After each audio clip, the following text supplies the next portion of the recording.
Welcome to the lABLEd podcast, a show about disability, illness and difference. I'm Lucy. And I'm Alice. And that's Lola.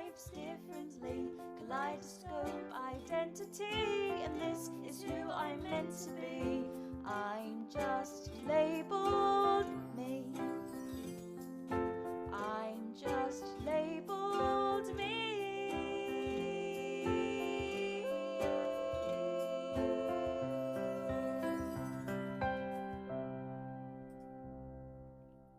The lABLEd podcast is a show about disability, illness and difference. We cover very personal and sometimes controversial topics.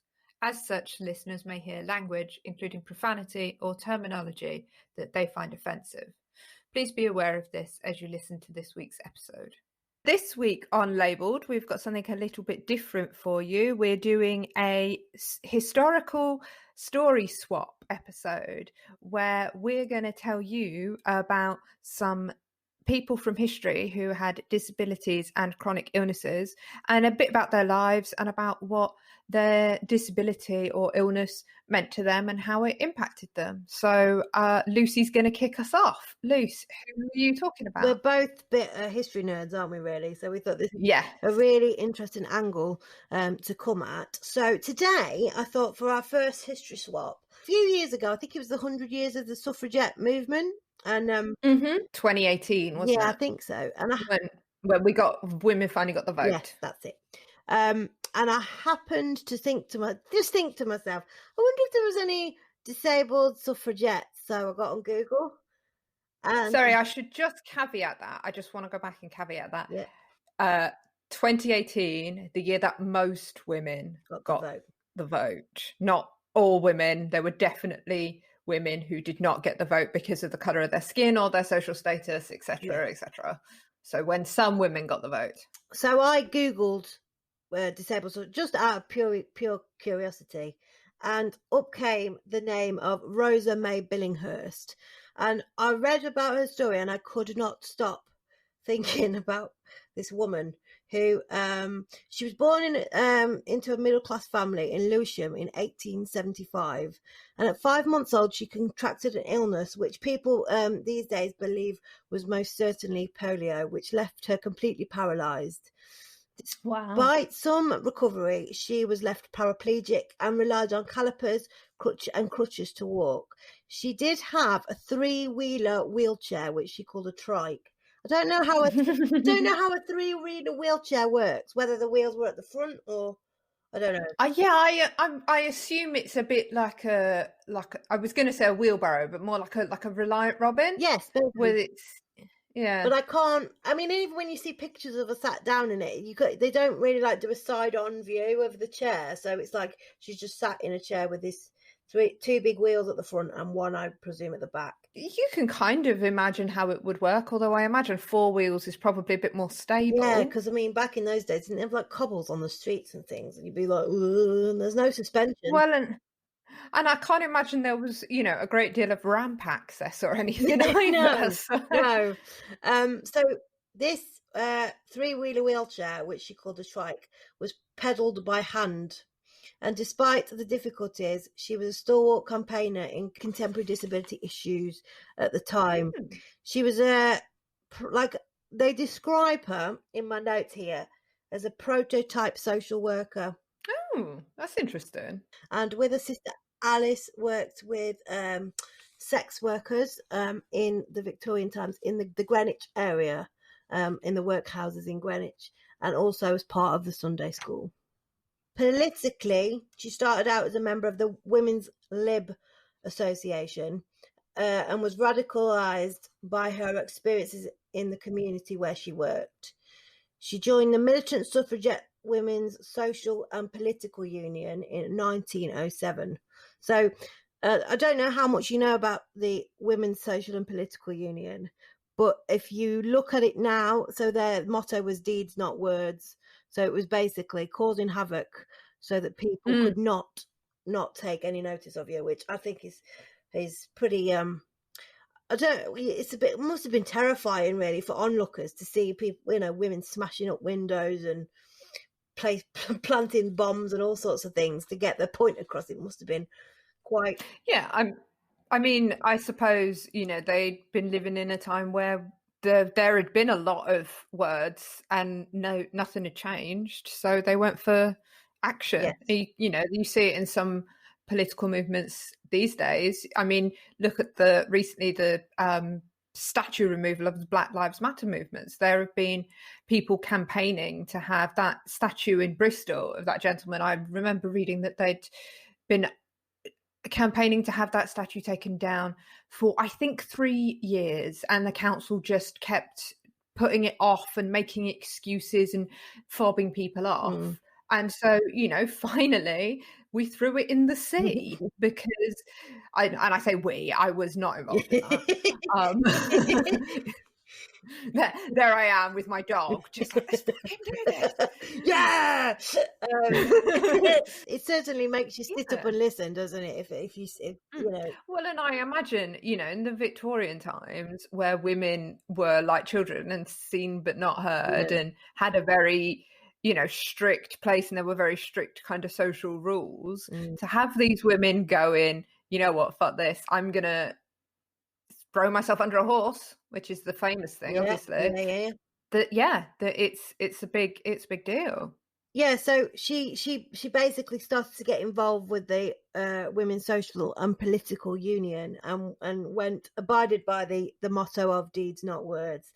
She was always on a tricycle that was decorated with the ribbons that were green, white and purple, and she participated in a suffragette march to the Albert Hall on the 13th of June 1908, distributing leaflets that advertised the forthcoming Hyde Park demonstration. In that July, she worked for the WPSU in the by-election, and she, as part of the work to do all of this, she taught children suffragist songs, and 2 years later she founded the Greenwich branch of the political party. As a result of all her activities, she became known as the crippled suffragette. I mean, it's what she is, isn't it, really? But that was the label. That was the label she was given. And back in those days, I think the word cripple was more socially acceptable than it is today. But I think what she did was she used her disability. From what I've been reading about her, she used her disability as the talking point. So she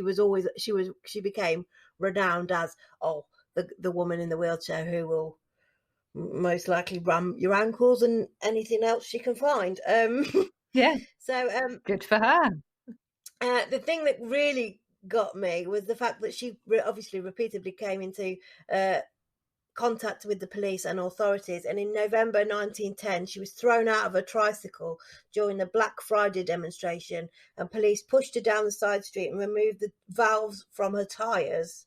That's why you should have solid tyres, ladies and gentlemen. And she was one of the 159 women arrested that day. And another suffragette wrote later on in her diaries, I remember hearing startling stories of her running battles with the police. Her crutches were lodged either side of a self-propelling invalid chair when a meeting was broken up or an arrest was being made. She would charge at the aggressors at a rate of knots that carried before her. So basically she'd got a stick shoved down the side of her chair, and she was just going hell for leather at these police. That's amazing. And it's, I mean, just also goes to show police brutality is hardly something new. No, definitely not. So... it's not very invented either, is it? I'll just let the air out of your tyres and tip you out of your wheelchair. No. It certainly calls a stop to some people causing havoc, isn't it? Definitely. Take their mobility aids away, basically. A year later, May was arrested in Parliament Square and received a sentence of 5 days in prison for obstructing the police. So she was often, like many suffragettes, I don't think they cared that she was in a wheelchair or not. It's like you go into prison. And I read in some other notes when I was reading about her that the judge would order that she'd got to have hard labour whilst in the prison.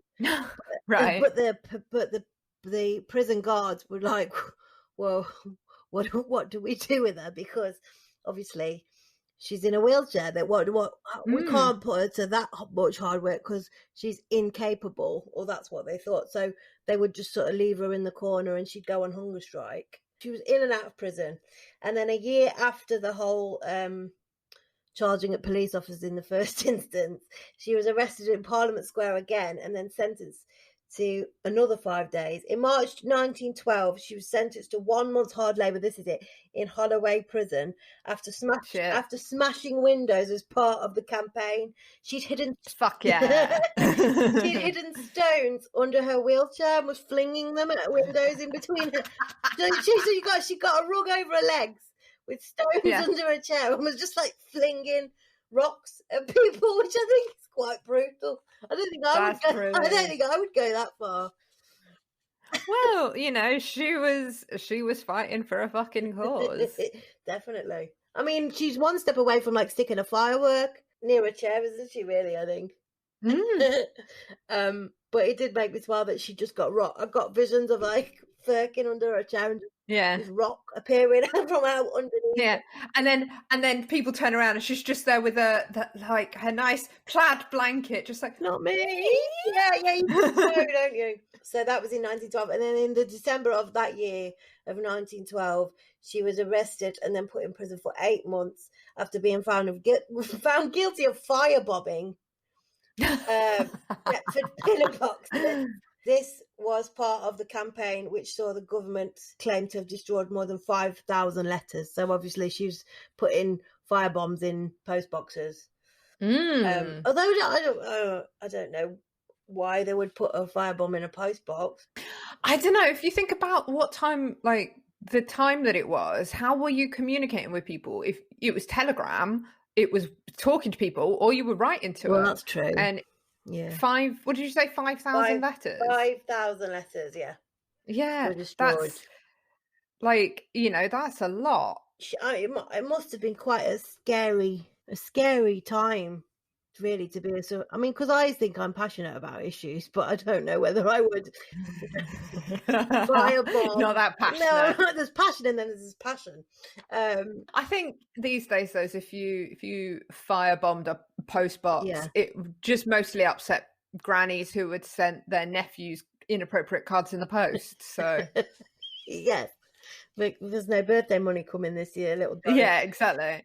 Or those letters from HMRC that we all look forward to. Yeah, the brown envelopes. Always panic when there's a brown envelope. So so she was put in prison for those 8 months after being found guilty of the firebombing, obviously. On this last occasion, she went on hunger strike and was forcibly fed, causing damage to her teeth and general health.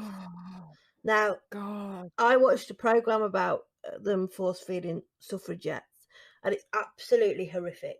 Yeah, I mean, force feeding these days is a pretty brutal. You know, it is literally, it's a tube down your esophagus.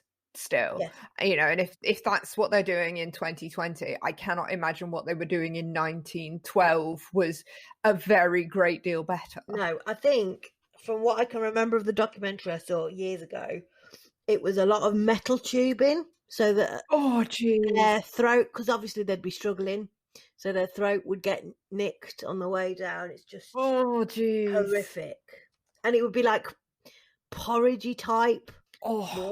I like porridge, but I don't think I would want it down a metal tube down my throat. Thank you. I don't think anything, even, you know, my most favourite food, that's not how I want to take it in. And I think I think being force fed would be far more distressing than deciding not to eat. I would probably go, do you know what? You can give me that, because I don't like. I'd probably like do that thing where you hide food, you know, on the like, get rid of that, make it look like I've eaten it. Well, and I imagine, you know, it's like, it's not easy going on hunger strike, and you can only do it, I think, if you're really fueled by the passion, because it goes against what your body is telling you. And so to then be force fed, like the physical distress alongside your mental distress, alongside the fact that your body actually is going, I'm starving, I need this, it's going to leave some trauma and some scars. Absolutely. I think, you know, physically and emotionally. Absolutely. Isn't it? You know, you hear about people going on hunger strike and then being released from prison, with the suffragette movement, but it always makes me wonder, like, how it affected them after the suffragette movement, because the only reason the suffragette movement stopped was because the First World War was happening. So then because of what the women had to do during the First World War while their husbands were at war, they were basically keeping the country going, that the government said, all right, then we'll give you the vote. And even then, like you said before, even then it wasn't everybody. It was, you know, people who got land, I think, at one point, very early days. I think you had to be married. Yes, and you had to have some sort of status, I think. You were like high up lady type. Yeah. Yeah. I mean, it was like that for men, when voting was very first introduced. Back in, God, I can't remember when. I'm not going to try and come up with a century because I'll be wrong. I'm sure one of our listeners will get back in touch with us and say, I'll tell you what year it was. But I can distinctly remember drawings in a horrible histories book that was like, this is when people first got the vote, and it's a picture of a load of people going, yay! And then there's a little bit underneath it that says, but only if you're a man, and it's like half as many people still going, yay! And then it says, and only if you own land, and then it's half as many. This is yeah, and it says, and only if you're over 30, and it's like 4 people going, yeah. That is what it seems like. So she was forcibly fed, causing damage to her teeth and general health. There were many letters sent on behalf of her family members and fellow campaigners objecting to her being force-fed, and as a result of this pressure, she was ordered to be released by the Home Secretary after 2 weeks in prison. That's how you do it. Mean, I'm not encouraging that kind of behavior. I mean, it's a peaceful protest, and the only person that you're harming is yourself. And if you have the capacity to make that decision, then, you know, that's up to you. But there is, like, you know, a hunger strike and writing to the Home Secretary, that's how you do it. Yes, it is. And also having the people behind you saying, out on the outside, saying, no, this is wrong and we're not going to, like, just let you rot in prison. I think that must have been very encouraging for her to know that she'd got family and friends on the outside and fellow campaigners going, do you know what, we've got you back, it's fine, sit tight, we're gonna get you out of there. That must have been really comforting. It would be for me if I was in prison and I knew that I was suffering and everybody else knew, and I knew that there was somebody out on the outside who was making sure that they were doing all they could. That would be extremely comforting to me. I mean, I'd be crying and I'd be a mess, but it would be very comforting to know that somebody's going to stand up for you, really. Yeah, well, and it's nice to know you're not, it's not just in vain. You're doing it because other people are behind you. Yes, exactly. May recovered in March 1913, and she'd recovered sufficiently enough to be able to talk about her experiences at a meeting in West Hampstead. In June of that year, she took part in the funeral procession of Emily Wilding Davidson, the suffragette who flung herself under the King's horse at the Derby and had been trampled to death. In her invalid tricycle, as always, May wore white to the funeral of Emily, and on the 21st of May, this is another thing. So she wasn't happy about she'd been arrested, come out of prison, was talking about her experiences, and then in May 1914, she chained herself and her wheelchair to the railings of Buckingham Palace as part of another protest movement. It was on this occasion that Sylvia Pankhurst recalled her being flung out of her chair by 2 policemen. So she was time she was dragged out of her chair, not tipped, dragged. I would have been kicking off by this point. Once the First World War broke out, the campaigning suspended and members were released from prison. May supporting Christabel Pankhurst. Pankhurst's Smethwick election campaign in 1918, the year that the qualification of the Women Act was passed.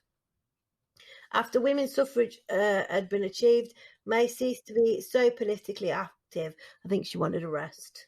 And little more is known about her. She seems to have lived in Sunbury-on-Thames, Surrey, and had adopted a daughter. She died on the 4th of September 1953.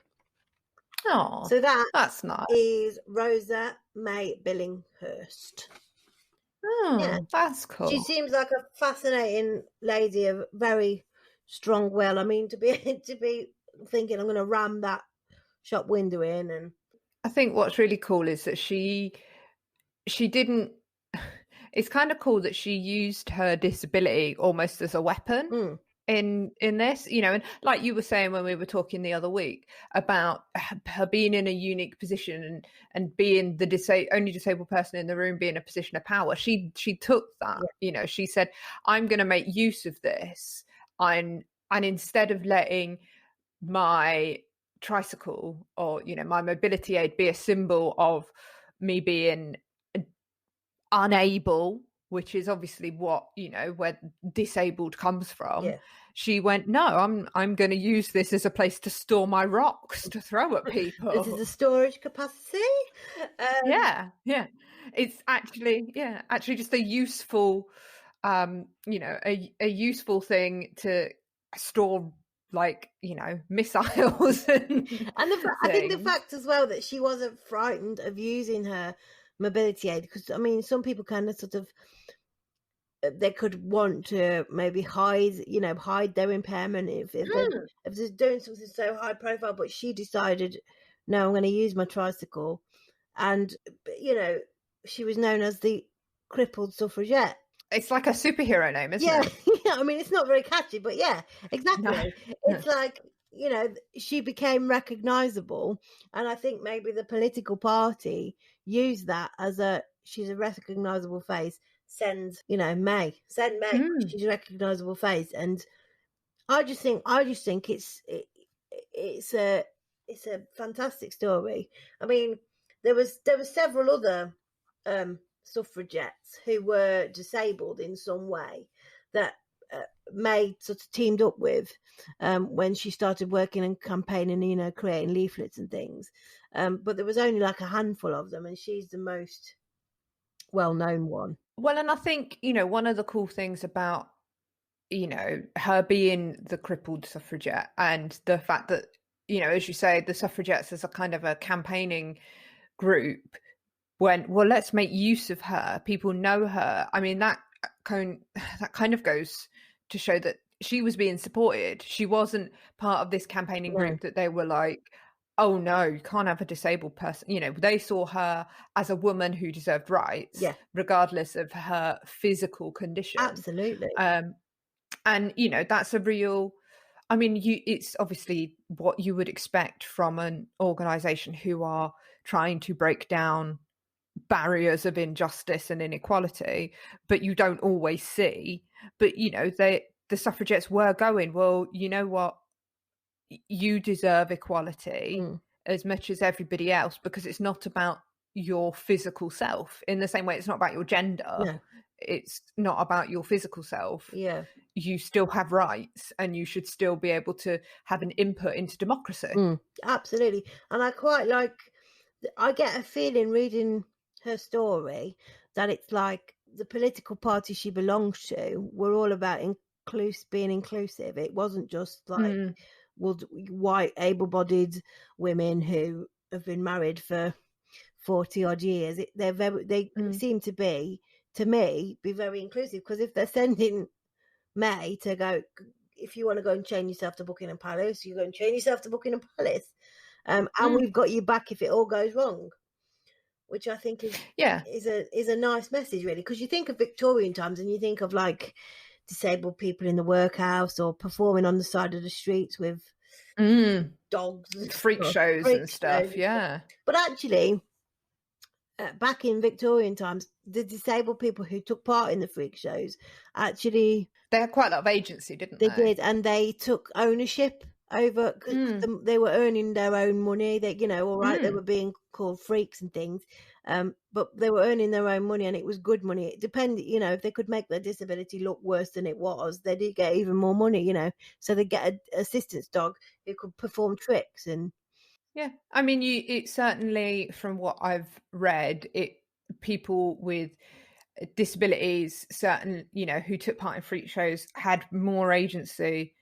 Certainly white people with disabilities had more agency over the quote unquote savages that they were bringing over from, tribes in Africa and remote jungle communities and stuff, who they were displaying as terrifying cannibals and stuff like that. Those people had no agency or rights. No. Going back to Rosa May, it's interesting as well that, it's interesting that she was the crippled suffragette, because it also keeps her kind of her gender identity and her political sort of gendered identity as a key part of who she was. Yeah. She was disabled, but she was also a suffragette, which, up until I did my research on her, I didn't know that there was any. I'd never heard of her. I grew up thinking that I don't know why I grew up thinking there was no disabled suffragettes, but when you learn it in history, you never ask the questions, do you, about... No.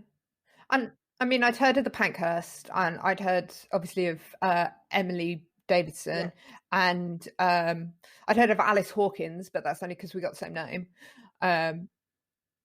But yeah, like otherwise I couldn't have told you. This is why I'm so excited about the History Swap episodes, because I think we're going to find out about loads of people from the disability community who were from all different age. Because if you think about it, disability has gone wet. Just because nobody talked about it does not mean that it didn't exist. You probably had cavemen who couldn't walk properly. Do you know what I mean? It's if you think about it like that, we've got a whole. I mean, we could set up another part, like a sister show, just for the history. But it's like Tudors. You never hear of any disabled Tudors, really.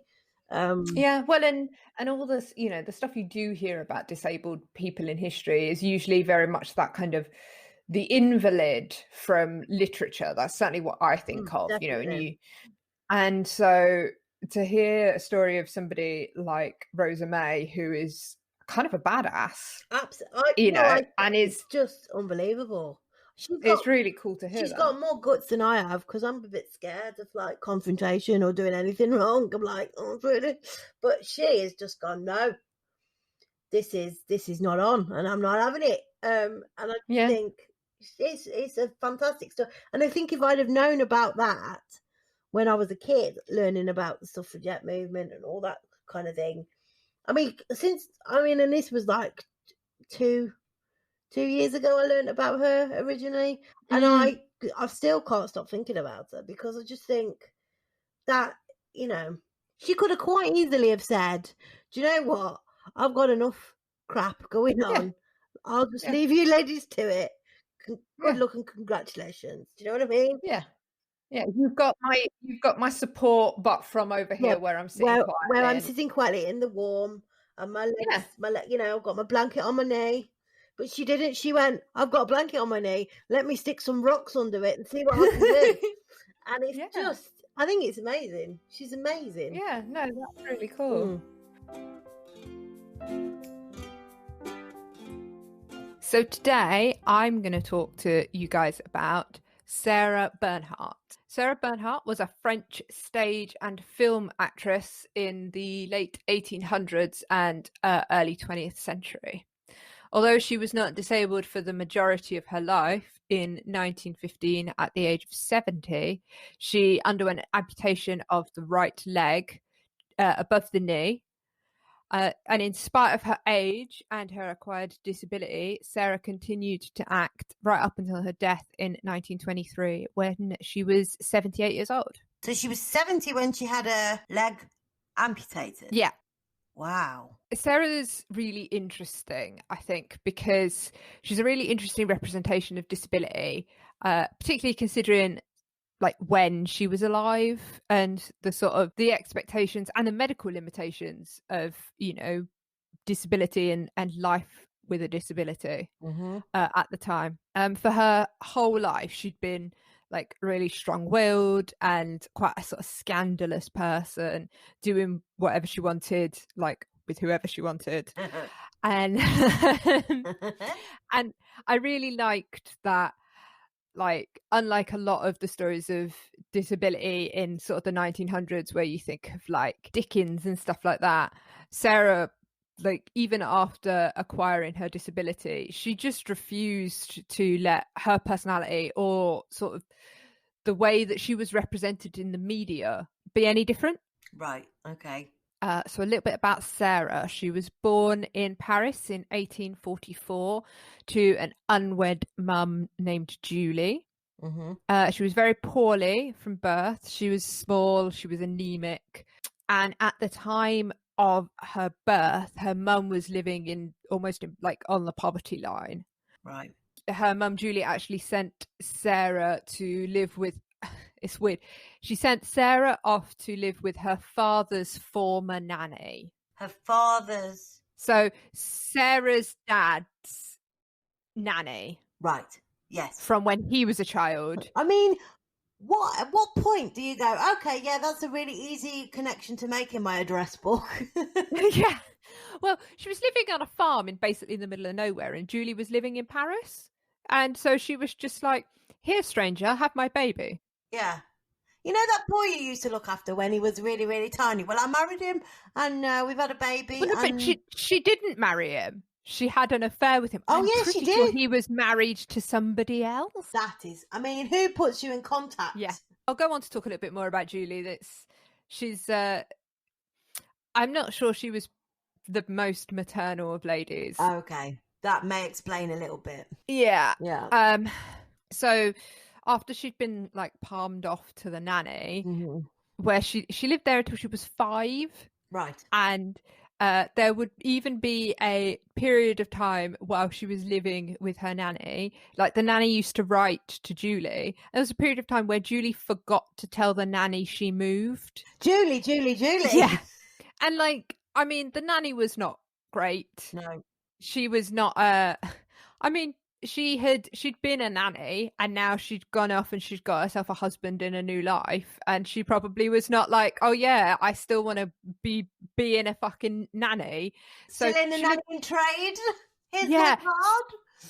So she lived on a farm, this nanny, with her husband, and they were doing like farm stuff. So right. Literally they would, when Sarah was like toddling and stuff, they would tie her to a chair in the kitchen and give her bits of coloured paper to play with, and then they'd fuck off to deal with the farm all day. They'd tie her to a chair. Yep. What's wrong with just saying, just sit there, stay there, just sit there? I mean, have you spent much time with toddlers? They don't really stay put. Well, there is that, but I mean, tying them to a chair is a bit drastic.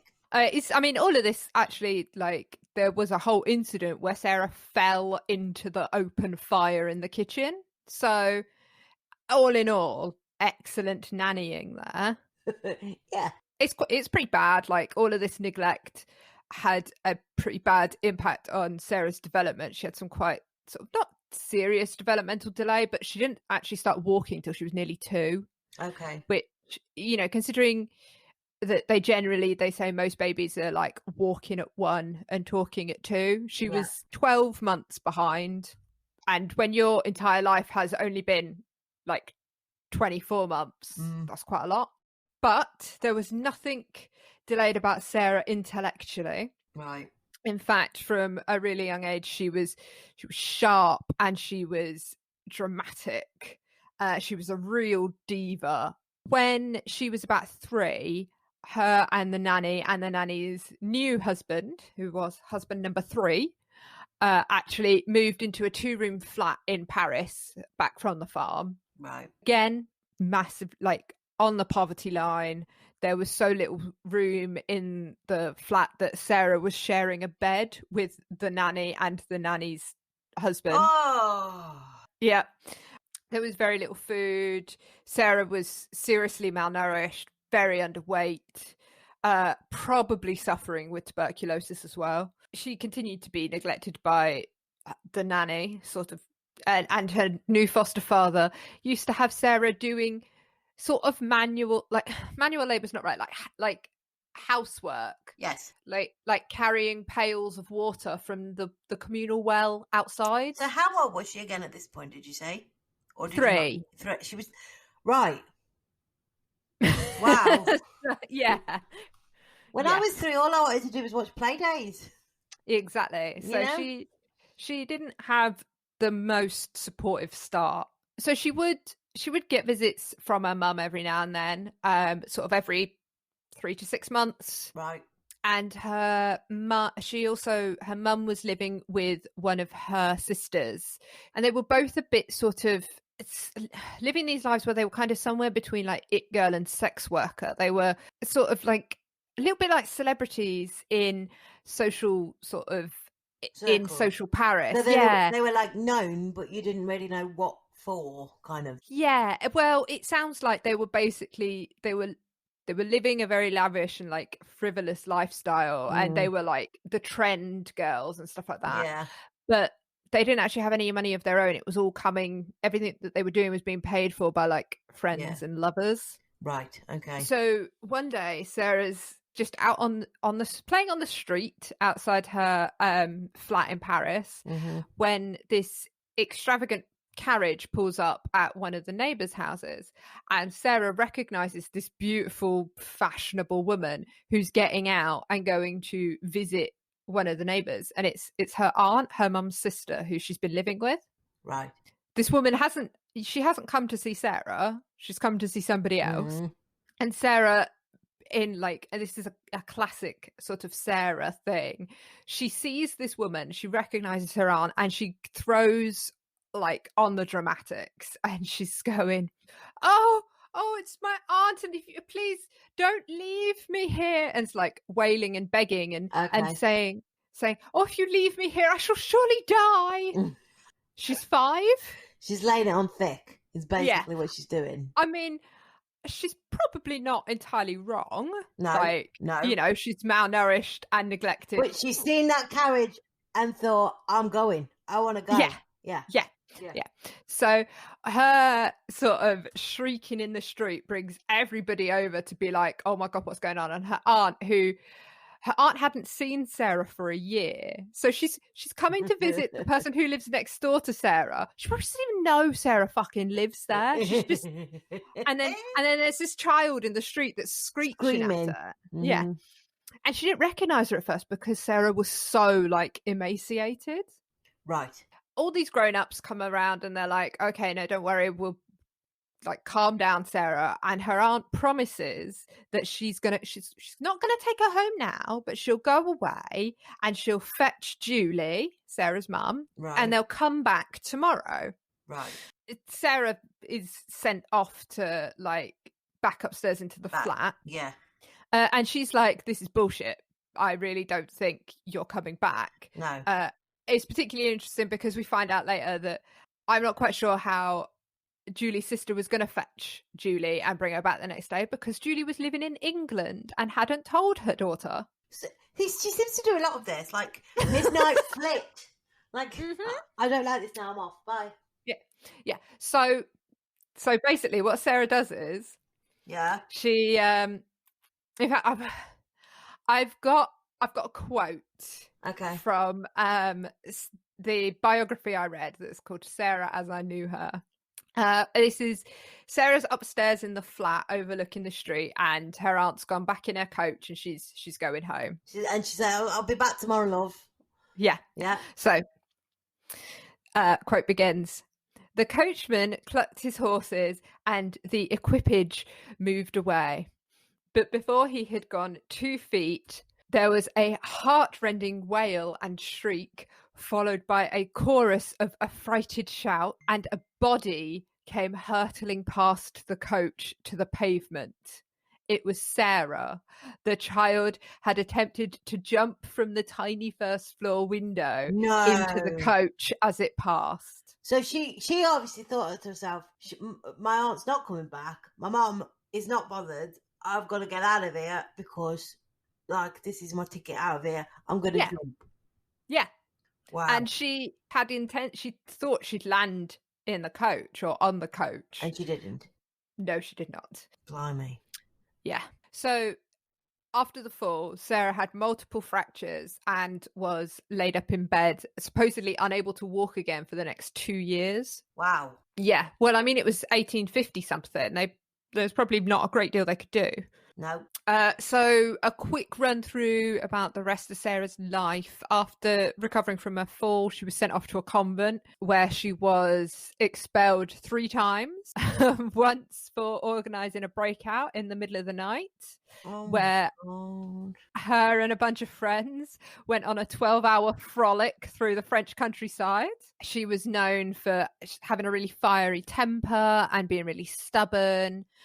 She was also always kind of skinny and a bit poorly. Apparently she'd quite often get fevers and needed to have sort of she'd have if she had a really sort of exciting day, she'd have a real sort of problems with exhaustion and stuff like that. So that's almost like fatigue and some sort of chronic illness, isn't it, really? Yeah. Well, she also had, they say she had a constant cough, so which is probably lung damage from the TB, which went untreated. I mean, there's not a lot made about it in her biography or in what I've read, but it seems to be something that's really recurring throughout her childhood and adolescence, and I suspect that there was some kind of chronic illness there, because she was chronically anemic as well. So anyway, it was one of her mother's lovers who introduced her to the theatre and gave her a step up into this prestigious acting troupe.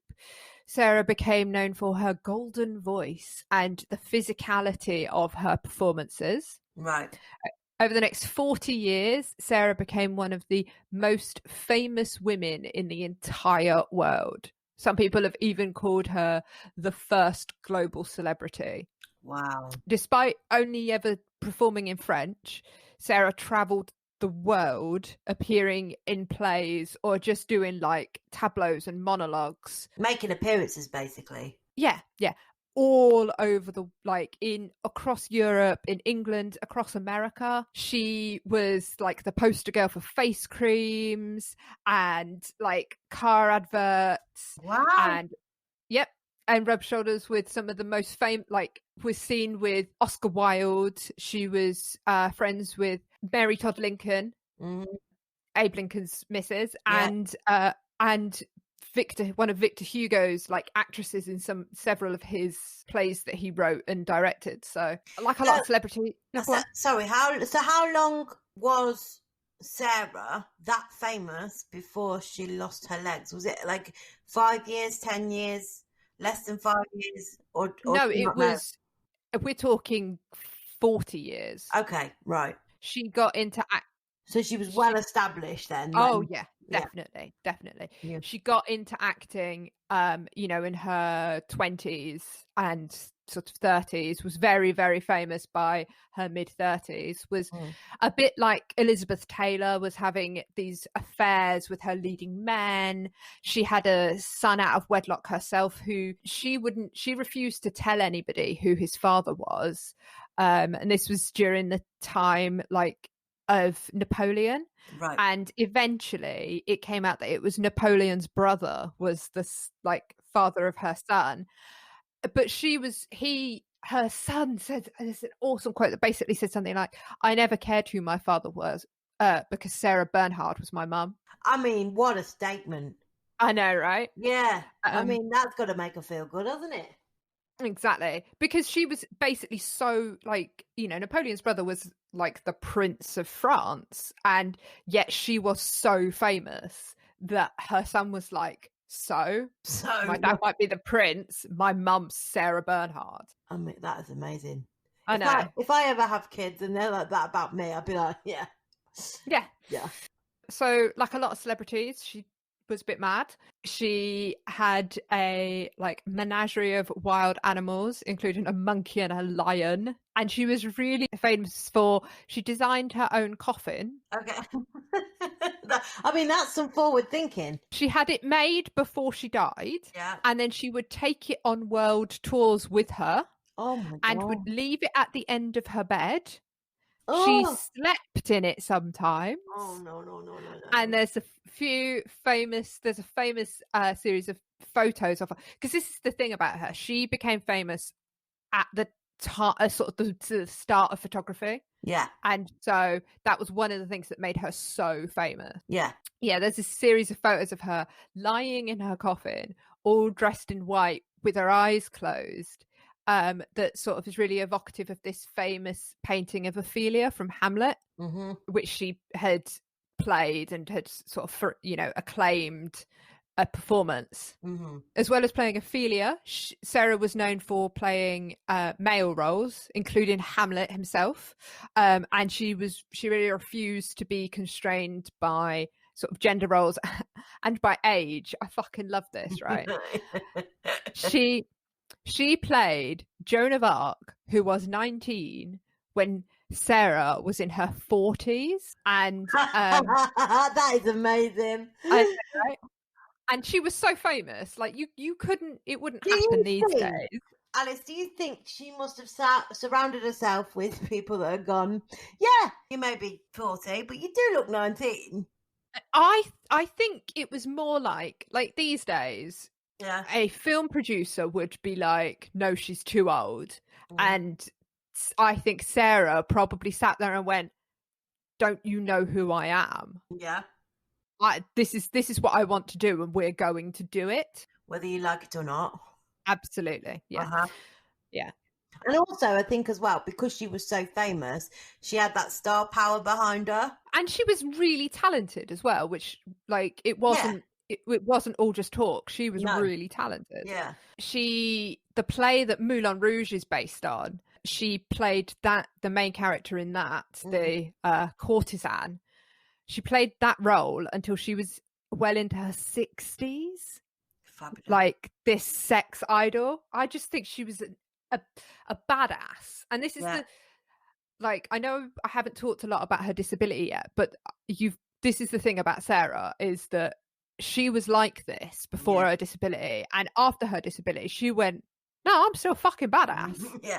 And that's what I really like. I'm still gonna go to work, and I'm still gonna be an actress, and I love that. She had a lot of problems with her knees during her whole life, beginning kind of when she chucked herself out a fucking window. Yeah. Well, now, will it, that? No. When she was in her 40s, she had to have an abscess drained from her right knee. Right. Repeated damage to her knees during performance of Joan of Arc, when she would fall desperately to her knees praying. It was a really famous performance of her, so she just kept doing it even though it was buggering her knees up. So basically she was being dramatic. She was being over dramatic, and it was buggering her knees up. Yeah, but she was doing it because of her art and because of her performance. Yeah. So her knees were basically always swollen, and she was always in pain. And it's generally assumed that she probably had inflammatory arthritis in her right knee. Okay. Which is likely compounded by the slamming of it on the floor every time. Well, and having had tuberculosis, there is something called tubercular arthritis, right? Which it just, the whole thing compounds it really.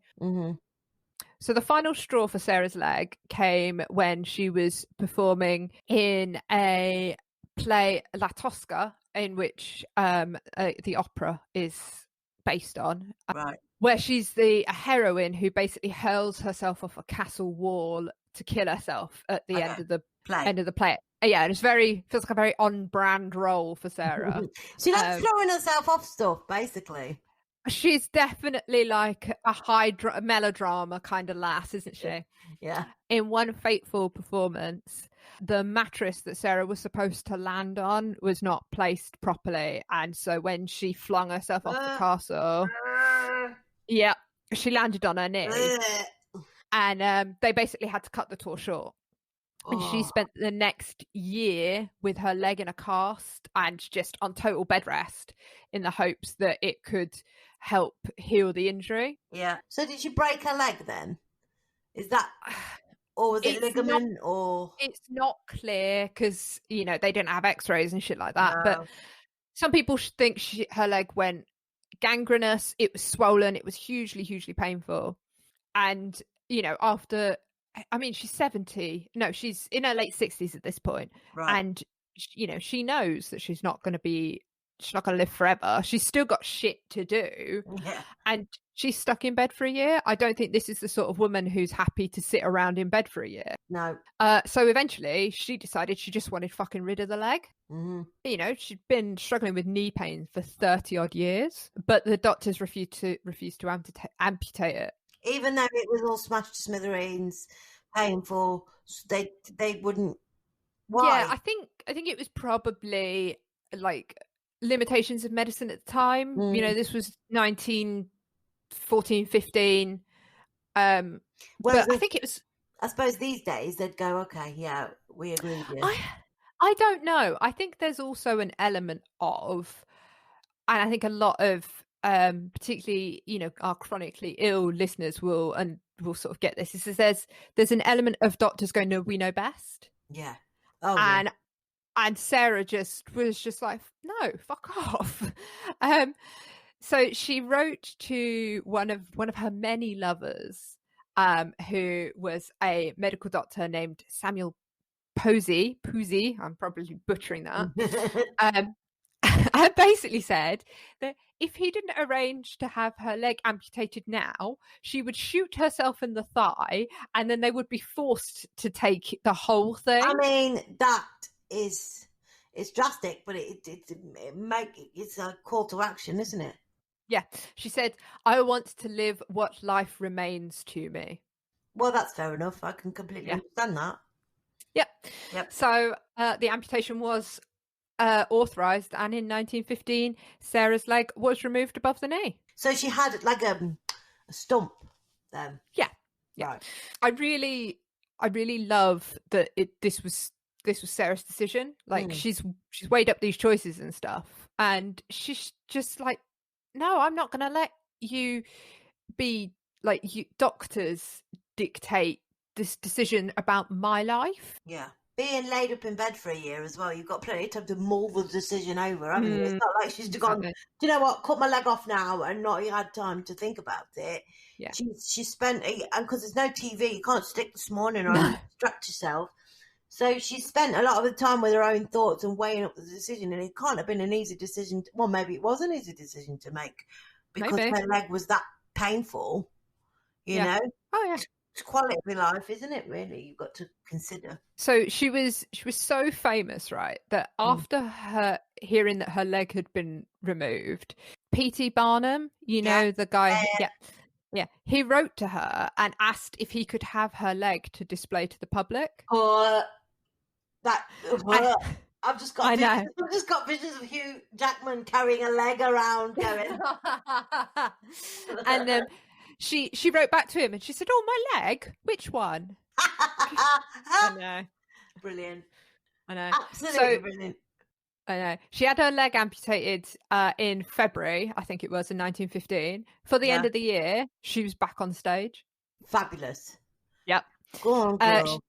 She tried a number of prosthetics. Yeah. Mostly made of wood, but she just hated them all. And she would literally take them off and throw them at people. Fair enough. And what she likes to do was be carried around in a sedan chair.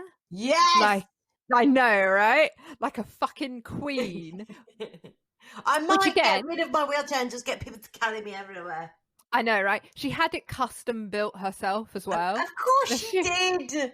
I know, right? Of course. I bet she had rhinestones on her chair. It was just, I'm fucking here. I am Sarah. Look at me. Look at me. Yep. Yeah. That's amazing. I know, right? So on stage, she would use strategically placed set pieces and to just kind of lean on and would continue to perform her most famous roles.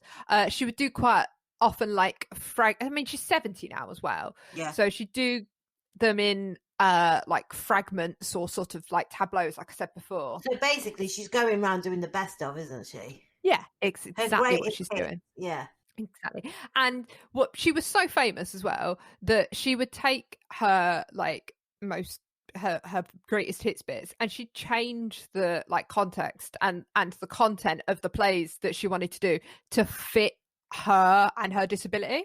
So she was like, oh, this character where this character would normally walk across the stage, well, I'm not doing that, so I'm just gonna sit here. Yeah. But but still people were like, fuck it, I'm gonna go and see her because she's amazing. Yeah. And I love that she refused to let her like changed body take away from her agency or like stop her from pursuing her passion. Yeah. That like that fire and stuff, that was what she became like known for, and she continued. Why did they not put her in the Greatest Showman movie? Because that'd have been brilliant, wouldn't it? I guess.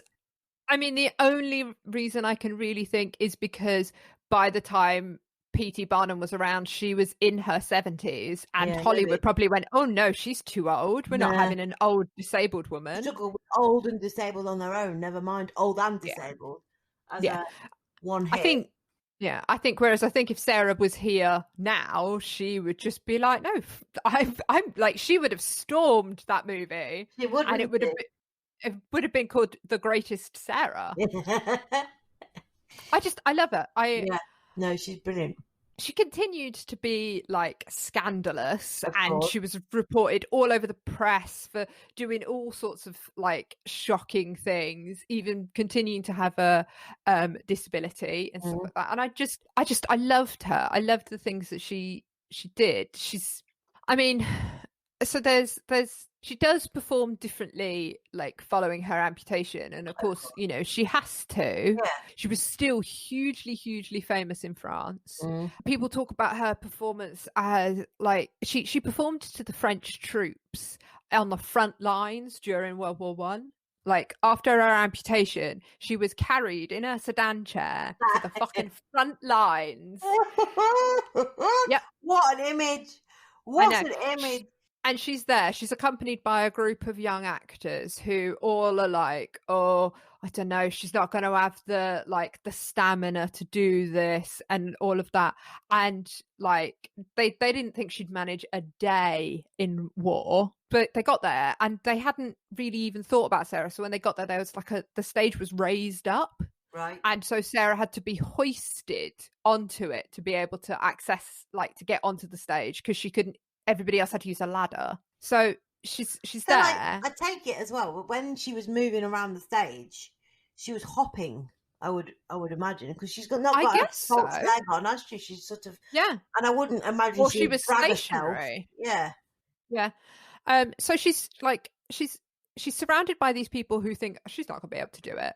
And she's hoisted onto a stage, which is not, I don't want to say it's humiliating, but you've got to feel very aware, very vulnerable as well. Yeah, exactly.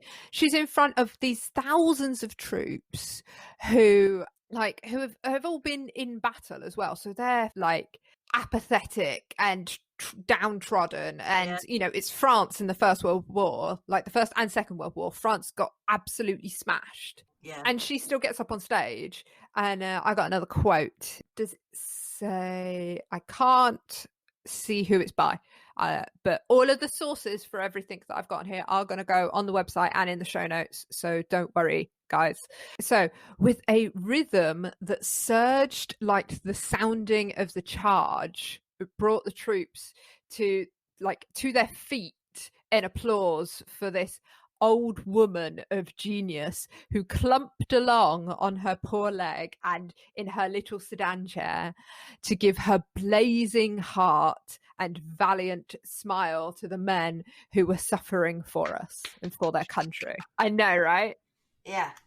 She was like, fuck you, I am not going to be pitied, I am going to be the badass I've always been. I mean, I love this woman already. She's up there with Dolly Parton for me now, to be fair. I think it's really cool, and she was like that in Europe. She was just like, I'm not gonna be put down. But she was sort of consumed differently by American audiences. And there was in her final tour of America, she was not forced to, but there was obviously enough sort of encouragement. Yeah, she wore a prosthesis. Yeah. Right. Okay. And people talk about, you know, how it was it was the press at the time that really kind of argued. They wouldn't accept her, and it was like when she put on a prosthesis, especially a prosthesis that was made in America, like Americans just accepted her much more then, because she was because she was trying to fit in, even though she was making herself more palatable. Yeah, there's some really interesting stuff in a article called Partly American by Ignacio Ramos Gay, who where they sort of talk about, before she has her leg on, she's very synonymous with like the damaged and fragmented France of like post World War One, and all of these American soldiers that were coming back from France and seeing all the damage of France. Like they couldn't see her as a strong woman from France without an extra leg, because she was and so there's a lot. But that's a bit like if you do some research into royal families and leaders of countries back in sort of Victorian times. There's Wilhelm II, who I'm going to cover in one of these Story Swap episodes in the future. But he was born with a disability, and it was all like a non-taboo subject because, well, they didn't really like the fact that he was disabled, so they tried everything inhumane as possible to make him look as normal, quote unquote. Because if they didn't make him look normal, then it would reflect badly on the country. So if you've got a leader or a king or a queen who's sick and sickly and ill, disabled, it then reflects back, well, that country must be very, poorly governed and not strong enough to fight wars and what have you. So you'll find that a lot in and I think she was an icon of France, and so I think there probably was some pressure to make herself seem more whole. And I'm not saying, wearing a prosthesis or not wearing a prosthesis has any impact on your legitimacy or sort of wholeness as a person. No. I get the distinct impression that because she was so, I hate prostheses, and then it's her final tour in America and she's suddenly seen wearing them on stage. It's almost like giving in, almost like, oh, all right then. I just think that can't have been a decision that was led by her. That is a decision that pressure was put on her because of extra external circumstances. Yeah, absolutely. That's somebody like a manager or somebody saying, look, this, and maybe that was the last tour in America because I mean, I don't know that for certain, but that is, to me though, that what it feels like. Like, well, I won't go again, kind of thing. If they're not accepting me without my leg off, I won't go because I'm not comfortable with that decision. You can almost imagine her saying it to her manager, can't you? Yeah. Well, if I've got to wear a leg, this will be the last time I come. And considering that, like, she continued across the rest of the world to just display like her changed body on stage proudly, and just wasn't, she was the same stubborn diva that she wouldn't be she'd ever been. Did she tour like Europe after that American tour? She kept going. I think so, yeah. Right, so that would she definitely performed in England afterwards, right? Because there was she performed for Queen Mary, right, who afterwards talked to her and like commenting on her amputation and the fact that Sarah was always like really emaciated, and it got even worse when she got older and following her amputation. She was like, the Queen came up to her and was like, dude, you're like, you've got no leg and you're getting old and you're really underweight, like take a rest. And Sarah said, where's my quote? Sarah replied, "I shall die on the stage, 'tis my battlefield." I mean, she said that to the Queen. You can't get further away from going fuck off. That is a very strong-willed woman, isn't it? That absolutely. So She made her last stage performance 6 months before her death. And while she was actually she died in the process of preparing to play a leading role in a film that was going to be filmed in her house. Because she was that powerful. She was like, no, you come to me, darlings. You come to me. Yeah. So at the time of her death, she was still so famous that millions of people lined the street to watch her funeral procession. Wow. I know. She remains a feminist and disability icon. Writing for the Dangerous Women Project, Victoria Duckett asks, is Bernhardt dangerous? Yes, because she refuses invisibility in old age and disability. I'm ashamed to say I didn't know who she was. I know. Really? She finally got a Walk of Fame on to star on the Walk of Fame in 1960. Fabulous. And that image of her asleep in her coffin as Ophelia are still cult amongst Art Nouveau fans. How old was she when she died? 78. Wow. And what year was that? 1923. Wow. I know. She's just a badass. I'm not going to stop thinking about her. That is amazing. Yeah. Oh, and there's so much stuff I haven't told you about. There's a whole chunk about she had her own theatre, and during the Franco-Prussian War, when Paris was under siege, she turned her theatre into a hospital. And she's just badass. It sounds like she was a fucking nightmare as well, with her monkey and stuff like that, and her coffin. I always think that about celebrities. You know that what people really like. I was like, Paul O'Grady, for instance, being one of them. I've never met Paul O'Grady, but I can imagine that if you get on the wrong side of him, he is a nightmare. Yeah. Do you know what I mean? I could talk to him about dogs for hours. Yeah. But yeah. I can absolutely he weren't called Lily Savage for nothing. No, exactly. And I think I don't want to compare it to Lily Savage, but I will. I think that I get the sense that you wouldn't want to get on the wrong side of her, to be honest. You know what I mean? That kind of I'll be nice to you, and yes, you're my adoring public, but if you get on I can imagine that conversation, that last performance in America, how who had to broach the subject of, will you wear this leg, please? Why? Oh yeah, I feel sorry for that person. I do not fancy because and how hard did they have to work to go wear the leg, no, wear the leg, yeah, all right. Then what did he have to promise? Because you can imagine her saying, I'll wear the leg this time, but I'm not coming back again. I had no idea who she was until I stumbled across the Dangerous Woman Project.